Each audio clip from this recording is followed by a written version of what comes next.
السلام علیکم ورحمۃ اللہ وبرکاتہ۔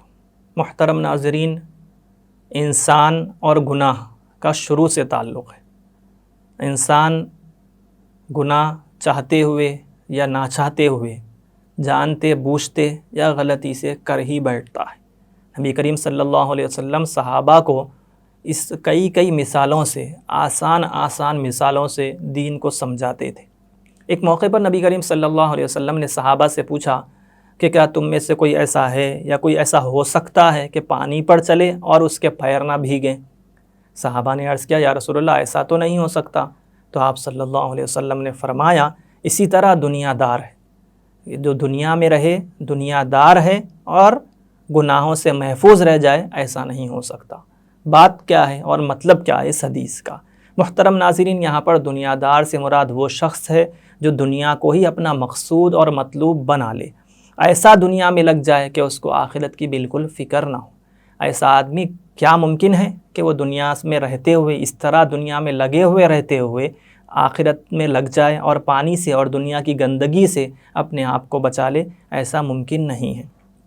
لیکن اگر بندے کا حال یہ ہو کہ وہ اپنے دنیا کو، اپنے کام کاج کو ہی مقصود نہ بنا لے اور اسی کو مطلوب نہ بنا لے، بلکہ دنیا میں رہتے ہوئے اللہ تبارک و تعالیٰ کی رضا اور آخرت میں کامیاب ہونے والی زندگی کے لیے کو سوچتا رہے اور اس کی فکر میں لگا رہے، تو وہ شخص دنیا دار نہیں ہے۔ اور بظاہر وہ دنیا میں مشغول ہوتے ہوئے بھی آخرت والا ہی اور اللہ والا ہی کہلائے گا، اور وہ گناہوں سے بھی بچنے میں لگا رہے گا۔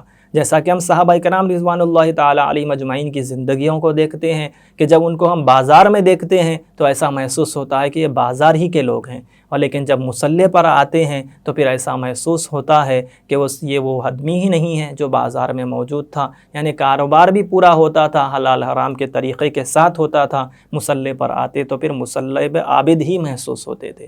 محترم ناظرین، اسی طرح نبی کریم صلی اللہ علیہ وسلم نے ایک موقع پر ارشاد فرمایا کہ جب اللہ تعالیٰ کسی بندے سے محبت کرتا ہے تو دنیا سے اس کو اس طرح پرہیز کراتا ہے جیسا تم اپنے مریضوں کو پانی سے پرہیز کراتے ہو۔ اس حدیث کا بھی مطلب صاف ہے کہ دنیا دار وہ نہیں ہے جو اللہ دنیا میں رہے، بلکہ دنیا دار وہ ہے جو دنیا میں رہتے ہوئے اللہ سے غافل ہو جائے اور اپنی آخرت کو بھول جائے، اس طرح مشغول ہو جائے کہ اس کو اچھے اور برے کی کوئی تمیز ہی باقی نہ رہے۔ اب جس کے پاس ایسی تمیز موجود ہے، وہ آخرت کو اپنی منزل سمجھتا ہے، تو پھر وہ بندہ ہے جس سے اللہ تبارک و تعالیٰ محبت کرتے ہیں اور اپنے خاص انعامات سے نوازتے ہیں، اور اس کو دنیا میں بالکل گھل مل جانے نہیں دیتے، بلکہ اس کو دنیا سے نکل کر آخرت کا راستہ بتلاتے رہتے ہیں۔